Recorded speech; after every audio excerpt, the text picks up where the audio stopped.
खास चर्चा में आप सभी का स्वागत है। आज हम चर्चा कर रहे हैं हाथी और मानव द्वंद्व की, क्योंकि छत्तीसगढ़ में लगातार हाथियों का आतंक देखने को मिल रहा है। आज ही की बात करें तो आज गरियाबंद में 2 हाथी खुलेआम शहर में घूमते हुए नजर आए, जिससे लोगों में दहशत का माहौल था। इससे पहले हमने कोरबा में भी देखा, कोरबा में भी हाथियों ने आतंक मचाया है। वहाँ अनाज को भी उन्होंने नुकसान पहुँचाया है। और जो हम चर्चा कर रहे हैं कि हाथियों का आतंक आखिर ख़त्म क्यों नहीं हो रहा है, और लोगों की बात करें तो लोगों की भी जान लगातार जा रही है। इसके लिए कोई पहल सरकार कर रही है नहीं कर रही है अलग बात है, लेकिन जो आंकड़े सामने निकल कर आ रहे हैं कि हम अब तक 20 सालों के भीतर देखें तो 200 से अधिक हाथियों की अब तक मौत हो चुकी है, जिसमें से 47 हाथियों की करंट लगने से मौत हुई है। इसके अलावा पिछले 3 साल की ही बात करें तो केंद्र सरकार ने ही हाल ही में एक आंकड़ा जारी किया था, जिसमें 200 से अधिक लोगों की हाथियों के आतंक से मौत हुई थी, हाथियों के कुचलने से मौत हुई थी छत्तीसगढ़ में। सबसे ज़्यादा हाथियों से प्रभावित क्षेत्र की बात करें तो बिलासपुर वृत्त, वन वृत्त और सरगुजा वन वृत्त में काफ़ी हाथियों का आतंक देखने को मिलता है। तो इसी विषय पर चर्चा करेंगे कि आखिर क्या ऐसी पहल की जाए जिससे हाथियों का आतंक यहाँ पे कम हो सके। क्या मानव जंगल की ओर ज़्यादा कूच कर रहे हैं जिसके चलते हाथी लोगों के रहवास क्षेत्र में आ रहे हैं। इन सभी विषयों पर चर्चा करेंगे। हमारे साथ जो जुड़े मेहमानों का मैं सबका परिचय कराना चाहूँगा। सबसे पहले तो हमारे सहयोगी अरुण जैन जी जुड़े हैं सरगुजा संभाग से, उनका कार्यक्रम में स्वागत है। इसके अलावा वरिष्ठ पत्रकार नगेंद्र वर्मा जी जुड़े हैं, उनका भी कार्यक्रम में स्वागत है। और वही संदीप पौराणिक जी जुड़े हैं, वाइल्ड लाइफ के एक्सपर्ट हैं, उनका भी कार्यक्रम में मैं स्वागत करना चाहूँगा। सबसे पहले तो अरुण जी से हम चर्चा करेंगे कि गरियाबंद से और कोरबा से और लगातार आपके भी क्षेत्र से हाथियों का आतंक लगातार देखने को मिल रहा है। अभी क्या अपडेट आपको मिल रहा है कि इस मौसम में कैसे हाथियों का आतंक होता है, क्या क्या वजह है, आपको क्या लगता है? जी, मैं इस संबंध में बताना चाहूंगा आपको कि अभी वर्तमान में तो हमारे यहाँ जो हाथियों का समस्या है, जी ये समस्या जो है सबसे ज्यादा बलरामपुर क्षेत्र में रहती है। और यहाँ लगभग हमारे संभाग में 5 जिले हैं और पांचों जिले में हाथियों का आना जाना लगा रहता है। जी लेकिन सबसे बड़ी चीज ये होती है कि जो मानव और हाथी द्वंद्व है, जी इस को लेकर के एक बड़ी पहल करनी होगी। और इस समस्या, क्योंकि देखिए हाथी लगातार क्षेत्र की तरफ आ रहे हैं, उन्हें भरसक प्रयास करके जंगलों में ही रोकने की कोशिश करनी होगी, जिससे वो शहरी क्षेत्र में ना आए। और यहाँ ग्रामीणों को और आसपास में जो जंगल क्षेत्रों में निवास करते हैं, उन्हें भी यह ध्यान देना होगा कि जिस समय हाथी आते हैं, क्या होता है, शाम ढलती है जी तो हाथी जो है जंगल को छोड़कर बाहर की तरफ आते हैं और दिन भर वह जंगल में रहते हैं, पानी जी वाले क्षेत्र में वो वहां रहते हैं। लेकिन जैसे ही शाम होती है, वैसे ही हाथी जो है ऊपर की ओर आना शुरू कर देते हैं। जी तो सबसे बड़ी चीज हमको यह भी देखना होगा वहां पर कि इनसे बचा जाए और इनसे एक निश्चित दूरी बना करके रखी जाए। इनके नजदीक जाने की जरा भी कोशिश ना करें, जी क्योंकि उतना बड़ा जानवर के सामने फॉरेस्ट अमला भी जो है, भाई वो सतर्कता बरत करके एक निश्चित दूरी बना करके ही वॉच कर सकता है। जी तो यह एक बड़ी बात। जी ठीक है अरुण जी, आपसे फिर चर्चा करेंगे, बने रहिएगा। संदीप जी, आपसे एक ये सवाल था कि आखिर क्यों हाथियों को शहरी क्षेत्र में आने की ज़रूरत पड़ रही है? क्या ऐसी नौबत आ गई कि हाथियों को हम शहरी क्षेत्रों में देख पा रहे हैं? गरियाबंद का जो विजुअल आया था उसमें यह दिख रहा था कि शहर के भीतर बेखौफ हाथी घूम रहे थे और दहशत में थे लोग। ये बड़े दुर्भाग्य की बात है कि छत्तीसगढ़ राज्य में राज्य बने यहाँ 20 साल से ज्यादा हो गए जी और हाथी जो है मैं देख रहा हूँ 90 से आना शुरू हुए थे। जी 90s में हाथी आने लगे थे, लेकिन ना तो उसको स्टेट गवर्नमेंट ने उसको गंभीरता से लिया, ना इसको सेंट्रल गवर्नमेंट ने कभी गंभीरता से लिया। और जब ये समस्या ज्यादा बढ़ने लगी अपना 2000 के बाद, तब थोड़ा थोड़ा काम शुरू हुआ है। लेकिन जिस गति से काम होना चाहिए था उस गति से काम हो नहीं पा रहा है। जी आज बहुत दुख होता है मुझे कि हमारे राज्य में छत्तीसगढ़ में लगभग 400 से ज्यादा हाथी आ गए। जी लेकिन अगर हम हाथी विशेषज्ञों की बात करें तो यहाँ पर विशेषज्ञों के नाम पर यहाँ पर अभी एक भी हमेशा के तौर पर रखा नहीं गया है। जी लेकिन अगर आप इनके आंकड़े देखेंगे कि कितना खर्च हुआ, क्या हुआ, तो आप उसमें वो पाएंगे कि लाखों रुपए खर्च हो चुके हैं। बहुत जबरदस्त योजनाएं बनी हुई है। मैं यहाँ बैठता हूँ, कई बार बोलते हैं लेमरू पे काम हो रहा है, लेमरू को हम आपका कॉरिडोर बना देंगे, जी लेकिन ऐसा कुछ होता दिखाई नहीं पड़ रहा। मुझे नहीं लग रहा है कि दूर दूर तक कभी लेमरू कॉरिडोर बनेगा या कोई काम होगा। ये बहुत दुख होता है मुझे इन सब चीजों का। जी अगर ऐसा कुछ नहीं हुआ तो ये समस्या बहुत उतराल होगी। और हाथी का मैं एक चेतावनी देना चाहता हूँ यहाँ के लोगों को कि जो वन विभाग के अधिकारी हैं वो समझ रहे हैं, तो हाथी जो है वो छत्तीसगढ़ में आपका रायपुर राजधानी में किसी को घुस जाएगा, उसका पूरा का पूरा हार्ट आ जाएगा आपका अंदर। और उस समय यह स्थिति होगी कि हमको सिर्फ गोली मारने के सिवा कोई चारा हमारे पास नहीं है। जी मैं आप सभी के बीच एक आंकड़ा भी रखना चाहूँगा। पिछले कुछ सालों की बात करें तो 2001 से अभी तक की स्थिति में 164 हाथियों की मौत हुई है, जिसमें 47 हाथियों की करंट लगने से मौत हुई है। तो दोनों तरफ जाने जा रही है लगातार। और एक बड़ा आंकड़ा यह भी है कि जो संभागवार जो हाथियों के आंकड़े हैं वो भी आप सभी के बीच में रखना चाहूँगा। सरगुजा वन वृत्त में 114 हाथियाँ विचरण करती है। इसके अलावा बिलासपुर में 107, रायपुर में 19 और कुल 240 हाथी प्रदेश में विचरण करती है। तो निश्चित रूप से एक बड़ा आंकड़ा छत्तीसगढ़ में। इसके अलावा आसपास के राज्यों से भी यहाँ हाथी आते जाते रहते हैं, खासकर उड़ीसा और आंध्र प्रदेश से। नगेंद्र जी, आपसे भी चर्चा करेंगे क्योंकि आपने छत्तीसगढ़ में बीजेपी और कांग्रेस दोनों की सरकार आपने देखी हुई है। दोनों सरकार ने योजना लाई, लेकिन अभी तक कोई भी कारगर साबित नहीं हुआ है। कोई भी योजना से लोगों की जान नहीं बच पाई। हालांकि मुआवजा दिया जाता है, लेकिन हाथियों का आतंक लगातार बढ़ते ही जा रहा है।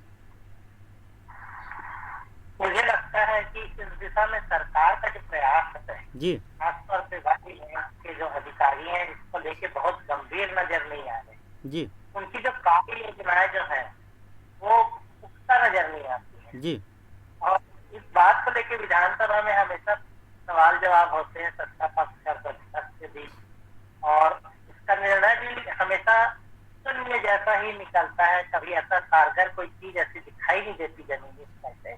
सबसे बड़ी चीज है रवि जी, जैसा अभी दोनों विशेषज्ञों ने बात करी, तो ये बात तो बहुत सही हो रही है कि देखिए पहले हमारे क्षेत्र में हाथी, खासतौर पे मैदानी क्षेत्रों में और आबादी वाले क्षेत्रों में हाथी की उपस्थिति नहीं पाई जाती जी। जिन स्टेटों में हाथी ज्यादा संख्या में पाए जाते, जैसे आसाम हो गया, आपका बिहार का जो क्षेत्र था जो अब झारखंड में आता है, वो जो हमारे छत्तीसगढ़ के सीमावर्ती क्षेत्र में है सरगुजा और जाहिर है कि इसका प्रकोप वहां तक से शुरू हो गया है जी। और हमें ये था कि हम उन स्टेट से सीखते कि वो अपने क्या करते हैं और किस तरीके से आम जन को इससे बचाते हैं। छत्तीसगढ़ के साथ एक चीज ये रही, यहाँ की जनता जो है वो हाथियों के स्वभाव, प्रकृति और उनकी सारी एक्टिविटीज से अनभिज्ञ है जी। और उनके जो होता था पहले शहर या गांव में सिर्फ एक कौतूहल के रूप में आता था और उसका प्रदर्शन किया जाता था, कोई ला के दिखाता था। लेकिन अचानक हाथी जब गांव में आ जाता है, बेकाबू हाथी आ जाता है, और जैसा कि लोग कहते हैं कि हाथी विशेषज्ञों की माने तो 30, 35, 40, 50 के झुंड में पाए जाते हैं जी। और इसमें सभी प्रकार के होते हैं, छोटे बच्चे से लेकर बड़े तक के जी। तो उनका कैरेक्टर होता है, उनको समझने की जरूरत होती है, उनका उद्देश्य क्या है, क्यों वो जंगल छोड़ के शहर की तरफ आते हैं और उसके लिए क्या क्या प्रक्रिया हो कि उससे आम जनता को उनसे दूर रखा जाए और जनता का जो फसल है लोगों की उसको कैसे बचाए, इसके लिए एक योजना होनी चाहिए। लेकिन होता यह है कि जैसा कि संदीप जी कह रहे थे कि हमारे यहाँ ये 90 से दिखाई देने लग गई है, परिस्थितियां बदली हुई, लेकिन इसको लेके कहीं गंभीरता नहीं है। बिल्कुल सही है। पहले आसाम से कुछ प्रकरणों में हमें अच्छे से याद है कि सरगुजा में जब इस तरीके के कोई प्रकरण आता था तो आते थे और पता करते थे क्या है कैसे है, हाथियों को कंट्रोल करने की कवायद शुरू होती थी और बहुत मेरे इसमें सफलता भी हासिल होती थी और हाथियों को वापस जंगलों में धकेल दिया जाता था ताकि वो भी सुरक्षित रहे और ग्रामीण जन भी सुरक्षित रहे। लेकिन अब में जब हमारे पास पूरी कार्य योजना है, हमारा प्रदेश है, हमारा बजट है, हमारा वन विभाग है, तो इस दिशा में विशेषज्ञों की नियुक्ति होनी चाहिए और समय समय पे उनके राय शुमारी की बहुत ही ज्यादा जरूरत है। जी और कोई तरीका नहीं होता कि हाथी से बचने के लिए करंट वाला वायर नगेंद्र जी आप बने रहिए आप आपसे फिर सवाल करते हैं। अरुण जैन जी लगातार बने हुए हैं हमारे साथ। उनसे एक और ये सवाल कर लेते हैं कि हाथियों का आतंक लगातार बढ़ रहा है, लेकिन वन अमले की सक्रियता कैसी है सरगुजा संभाग में? किस प्रकार का उनका रवैया है? कैसे हाथियों से लड़ने में वो असहज हैं? कैसे लोगों को बचा सकते हैं? क्या कार्य करते हैं वहाँ पर? उनकी भूमिका क्या है उनकी? मैं आपको बताना चाहूंगा कि यहाँ पर बीच में चल रहा था जी इनको सर्च करने का कि हाथी कहाँ की एक्टिविटी कहाँ पर क्या है। जी जब यहाँ पर सीसीएफ के बिसेन हुआ करते थे, अभी रिटायर हो गए हैं, उस समय एक ये भी सिस्टम उनके द्वारा लाया गया था कि हल्का सा करंट लगेगा तो हाथी जंगल में ही रहेगा, बाहर नहीं आएगा। जी तो उस सिस्टम पे भी तार वगैरह पे यहाँ लगा करके काम हुआ था। लेकिन सबसे बड़ी चीज यहाँ पर ये आती है कि उतने बड़े जानवर को वो हद में बांधना इतना आसान नहीं है। दूसरी सबसे बड़ी चीज ये है कि हाथी की सूंघने की क्षमता बहुत ज्यादा होती है जी और वह भोजन की तलाश में जब गांव के तरफ रुख करते हैं तो चूंकि गांव में कच्चे घर ज्यादा बने हुए होते हैं और वो अपने भोजन की तलाश में जब आते हैं तो और झुंड के झुंड आते हैं। भाई एक हाथी रहे तो समझ में आता है, और भी हाथी रहते हैं आसपास, तो वह अपना भोजन लेते हैं। इसमें कई बार ऐसा होता है कि उनके एक रेडियस कह लेना चाहिए, एक दूरी है, उस दूरी पे कोई व्यक्ति आ जाता है जी तो वह छोड़ते नहीं उसको। कई मौतें यहाँ पर हो चुकी हैं जी लेकिन इस पर उतने गंभीरता से नहीं सोचा जा रहा है जितनी गंभीरता से इस विषय पर सोचना चाहिए शासन को। और जो कॉरिडोर की अभी बात हो रही थी, बिल्कुल कॉरिडोर के लिए विशेष पहल होनी चाहिए और बनने चाहिए कॉरिडोर। जितनी जल्दी हो सके उतनी जल्दी इसको बनना चाहिए जी क्योंकि यह समस्या छोटी समस्या नहीं है। और अब तो स्थिति ये हो चुकी, आपको बता दूं, लगभग सरगुजा की ही बात करूं तो लगभग 25 हाथी से ज्यादा की मौत सरगुजा में हो चुकी है जी तो यह एक बहुत बड़ा आंकड़ा है। आपको ध्यान होगा कि अभी बीच में बलरामपुर में कई हाथियों की लगातार मौत होने के बाद वहां पर डीएफओ को बदल दिया गया जी और एक जो एसडीओ हैं उन्हें प्रभार दे दिया गया। वह भी मुद्दा बहुत गर्म था, हालांकि यह विषय से हट करके बात होगी जी तो ये जो है इनको देखना चाहिए, समझना चाहिए और इस समस्या से कैसे निजात पाया जाए उसके लिए पहल करनी चाहिए। जी संदीप जी चर्चा में काफ़ी बातें आ चुकी है, आपने भी बहुत कुछ सुना और आपने भी कुछ बताया, लेकिन सवाल ये खड़ा उठता है कि हाथी और मानव द्वंद्व रोकने के लिए क्या बेहतर उपाय है? और बेहतर उपाय के लिए सरकार का एक क्षेत्र, सोचने का क्षेत्र ये बना हुआ है कि लेमरू एलिफेंट रिजर्व बन जाता है तो ये हाथी और मानव द्वंद्व को रोका जा सकता है, ऐसा सरकार का कहना है। तो आपका क्या इस पे विचार है कि आखिर लेमरू एलिफेंट रिजर्व बनने से आखिर कितनी मदद मिलेगी, आम नागरिकों को कितना राहत मिलेगा हाथियों से? देखिए, सबसे बड़ी गलतफहमी तो ये है सरकार को और वन विभाग के अधिकारियों को जी कि एलिफेंट रिजर्व बनने के बाद ये हाथी जो है वो उसके दबड़े में चले जाएंगे, उससे बाहर नहीं निकलेंगे जी। ऐसा बिल्कुल नहीं है। हाथी जो है वो एक रात में 50 किलोमीटर के आसपास घूमता है जी। तो अगर लेमरू एलिफेंट रिजर्व बनता है तो कुछ फायदा तो है कि कुछ देर हाथी ठहरेगा, लेकिन हाथी कहीं ठहर के रहेगा नहीं। आप इसको ऐसा मत लीजिए कि एलिफेंट रिजर्व तो लेमरू है, वो कोई चिड़ियाघर है कि आपने हाथी के पैर में जंजीर बांध दी और हाथी वहां से हिलेगा नहीं, ऐसा कुछ नहीं है। हाथी कई चीजें हाथी के साथ ऐसी रहती हैं कि वो जिसमें वितरण करता है। जैसे हम खाना खाने के बाद कुछ प्रोटीन खाना चाहते हैं जी, वैसा ही है कि वो हाथी भी कुछ खाना चाहता है, वो गुड़ खाना चाहता है, वो गन्ना खाना चाहता है, वो दूसरी चीजें खाना चाहता है। इसके अलावा और बातें भी है। जैसे हाथी जो होता है तो उससे जो कुल की जो मुखिया होती है वो आपका मादा एलिफेंट होती है और वो समय समय पे पूरे झुंड को नई जगह दिखाने ले जाती है। उनका ये प्रयास रहता है कि अगर इस एरिया में कभी कोई घटना हो गई, कभी कुछ आग लग गई या कुछ पानी कम हो गया, खाने की चीजें नहीं रही, तो हमें दूसरी जगह कहाँ अच्छी मिलेगी, तो उन जगहों को दिखाने के लिए वहां से मूव करती है और फिर वापस आती है। कई बार उसको अच्छा लगता है तो वो फिर पूरे झुंड के साथ वहीं रहते हैं। और मैं आपसे बताऊं कि 2 साल पहले पूरे छत्तीसगढ़ में हाथी थे। जी आज जहां जहां हाथी आपको जैसे गरियाबंद या कुछ कांकेर के पास हाथी पहुंच गए हैं, जी मुझे मुझे लगता है कि कुछ समय में एक 4-5 साल के अंदर पूरे बस्तर में हाथी और इनकी संख्या भी बहुत तेजी से बढ़ेगी। तो छत्तीसगढ़ में जिस तरीके से इनके लिए चारा है, पानी है और व्यवस्था अच्छी है, तो इनकी संभावना यहाँ बढ़ने की बहुत ज्यादा है। जी संदीप जी, एक और आपसे ही सवाल कर लेते हैं, उसके बाद बाकी गेस्टों से बात करेंगे। आपसे यह मैं समझना चाहता हूँ कि हाथियों से बचने के लिए बेहतर उपाय क्या हो सकता है, इसका आपने जवाब दिया, लेकिन जंगल में हाथी क्यों नहीं रुक पा रहे हैं? क्या आखिर जंगल उनके लिए नुकसानदायक होते जा रहे हैं क्या, कि या जंगल में उनको भोजन नहीं मिल पा रहा है? ये सबसे बड़ी चीज है कि जंगल बचा कहाँ है। जी जहां जहां हाथी है वहां लोग पहुंच रहे हैं, उनको डिस्टर्ब कर रहे हैं।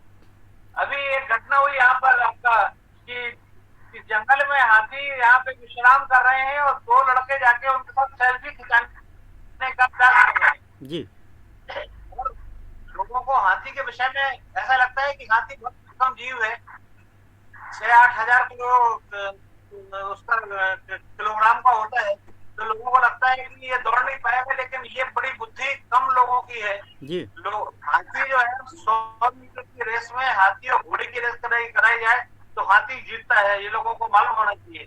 100 मीटर के रेंज में अगर हाथी के पकड़ में आ गए हो तो आपका बचना बहुत मुश्किल है। आप थोड़ा सा उससे मेंटेन करके रखें, दूरी मेंटेन करके रखें, वन विभाग के लोग समझाएं। और अधिकांश हाथियों के जो रेडियो कॉलर हैं तो खराब हो गए हैं या गिर गए हैं, जी तो गवर्नमेंट को ये करना चाहिए कि आपका इनके जो रेडियो कॉलर है जिस कंपनी ने लगाए थे उसी कंपनी की जवाबदारी होती है तो रेडियो कॉलर को मतलब ठीक करके लगाए। जी लेकिन उसको कोई ध्यान नहीं दे रहा है। एक बार पेमेंट करने के बाद उस कंपनी से हमारे यहाँ लोग संपर्क नहीं करते हैं, हमें संपर्क करना चाहिए। जी दूसरी चीज ये है कि छत्तीसगढ़ गवर्नमेंट के पास कैंपा फंड में और वाइल्ड लाइफ में जो है सरप्लस पैसा है, इतना पैसा है कि वाइल्ड लाइफ में इससे कम पैसा खर्च कर पाते हैं।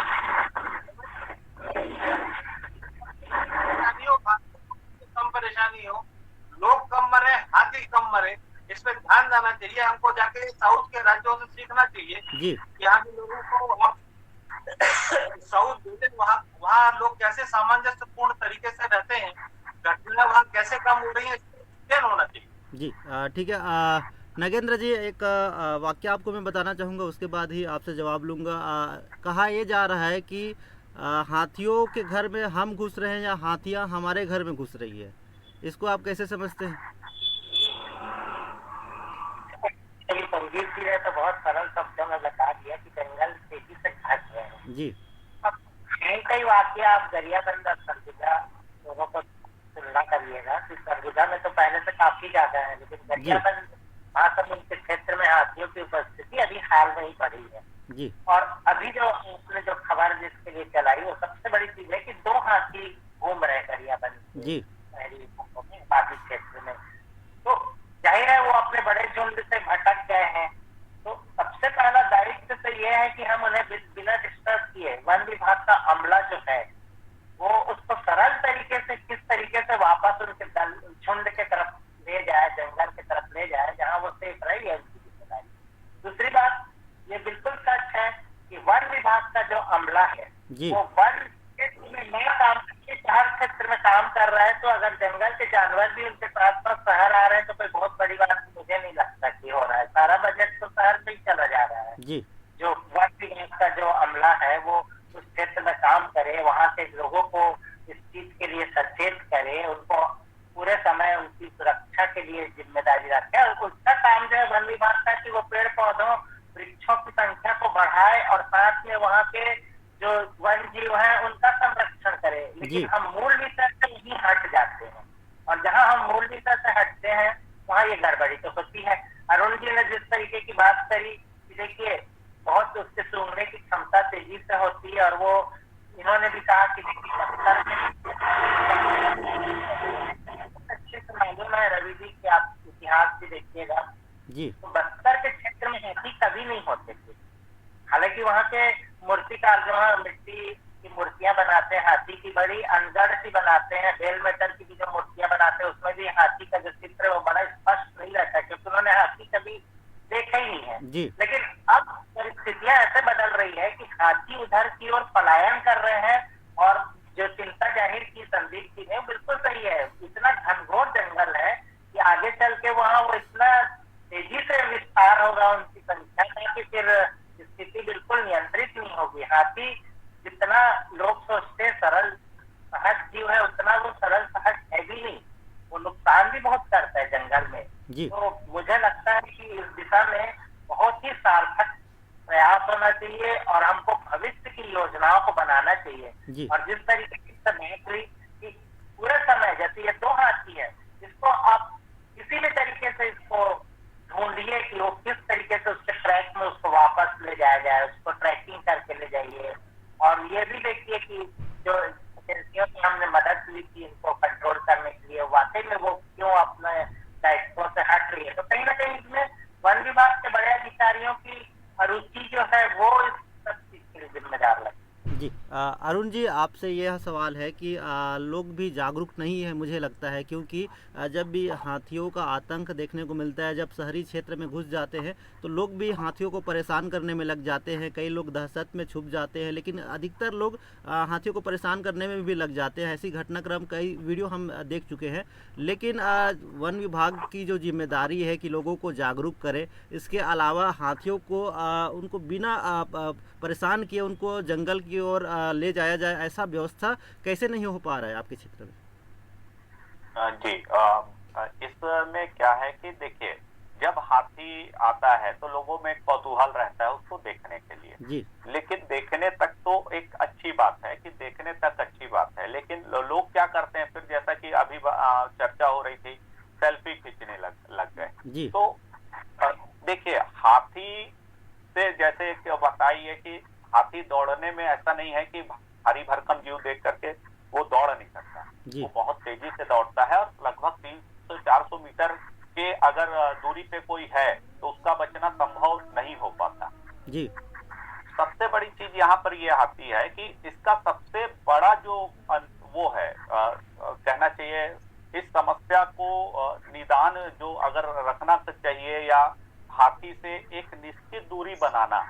जी इस समस्या का सबसे बड़ा यही है कि हाथी अगर आपके क्षेत्र में है तो हाथी से एक निश्चित दूरी बना करके रखी जाए, हाथी के नजदीक ना जाया जाए, और उस जिस जगह पे हाथी है वर्तमान में, उस जगह पे वन अमले का ये दायित्व होना चाहिए कि सभी लोगों को जागरूक करते हुए एक निश्चित दूरी बनाने की सलाह दे, कि हाथी से एक निश्चित दूरी बना करके रखें। अरुण जी आप जवाब दीजिएगा। अरुण जी आप जवाब दीजिएगा, लेकिन इसी में एक और आपको सवाल दे दे रहा हूँ, उसका भी साथ में जवाब दीजिएगा कि जीपीएस ट्रैकर होता है, एक मशीन है जिससे हम हाथियों को ट्रैक कर सकते हैं, उसकी लोकेशन पता कर सकते हैं। इसको लेकर सरकार ने भी पहल किया था, लेकिन आपके सरगुजा वन क्षेत्र की बात करें तो 114 हाथियाँ हैं, तो वहाँ कितने हाथियों को जीपीएस ट्रैकिंग के जरिए से जोड़ा गया है, या उनका लोकेशन ट्रैक करते हैं क्या वन अमला? ये जीपीएस ट्रैकिंग से मेन उन्हें जोड़ा था जो ज्यादा नुकसान करते हों जी, और उस जीपीएस ट्रैकिंग से जोड़ने के बाद उनका लोकेशन देखा जाता था कि वो कहाँ पर लोकेट हो रहे हैं, किस जगह पे, उस जगह पहले से सूचना दे दी जा रही थी। जी यह इस समस्या का, हाथी की समस्या का ये एक कहना चाहिए हल नहीं हुआ। जी हाँ, इससे ये तो जरूर हमें जानकारी मिल गई कि ये हाथी इस क्षेत्र में विचरण करेगा। एक हाथी यहाँ पर था, वो उसके लिए एक मानव जैसा रोबोट भी बनाया गया था बीच में, जी जिससे वो डरता था। रोबोट मतलब मानव की आकृति का, कि मानव की आकृति से क्योंकि करंट लगता था उससे, ऐसा बनाया गया था। तो एक उससे ये था कि थोड़ा दूरी बना करके हाथी रहते थे, लेकिन ये इस समस्या का हल नहीं हुआ। जी समस्या का हल तब होगा जब हाथी जंगल में रहेंगे और जंगल से हाथी बाहर ना आए। हमको पहल इस चीज में शासन को पहल करनी चाहिए कि हाथियों को कैसे जंगल में रोका जाए जी और आम आदमी उनसे किसी तरह की छेड़छाड़ ना करे, जी क्योंकि जो जनहानि होती है अक्सर देखने में आया है कि जरा सी लापरवाही होती है और जनहानि का सामना करना पड़ता है, जी कहीं ना कहीं जनहानि होती है। तो जी इसका जो है, इस समस्या का यही है कि हाथी को कैसे हम जंगल में रोक सकें और आम आदमी उनसे जो है एक निश्चित दूरी बना करके रहे जी और उनके भोजन की पूरी व्यवस्था जंगल में रहे, जी जिससे वो शहर की ओर रुख ना करें जी या जंगल से बाहर की ओर रुख ना करें, जी क्योंकि बाहर आएंगे तो निश्चित तौर पर कहीं ना कहीं हानि होगी। जी ठीक है।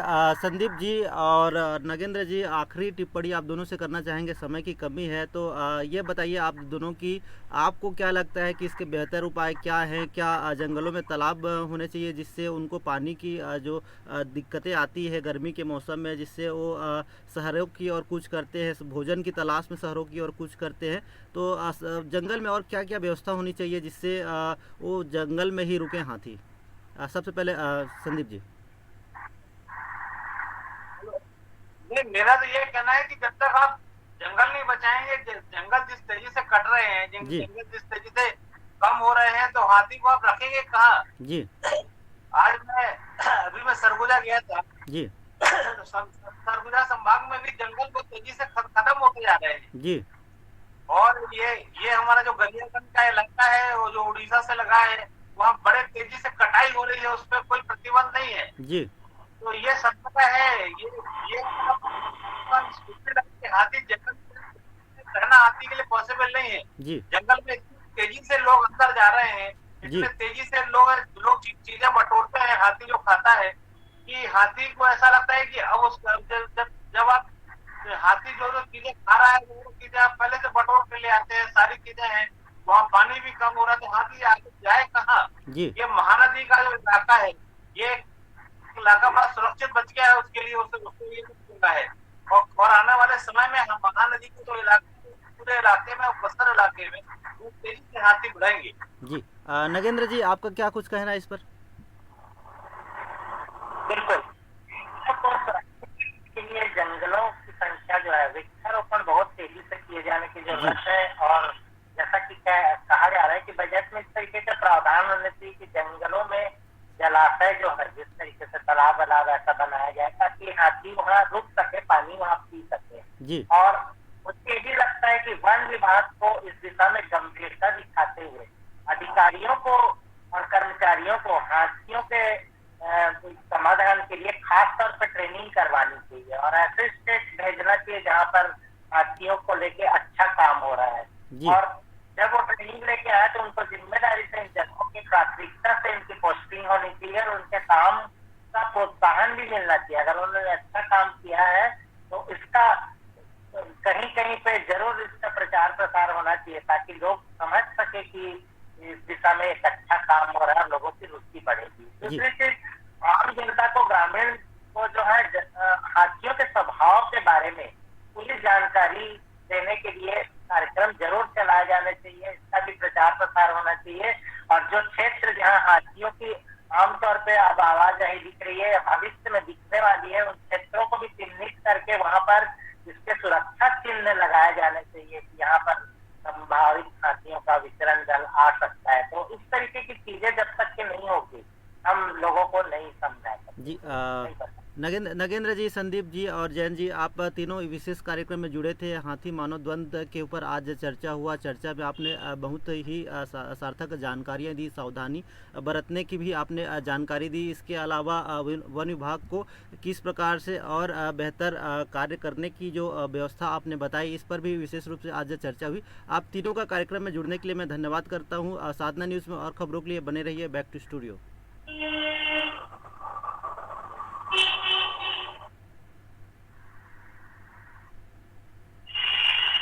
Thank you.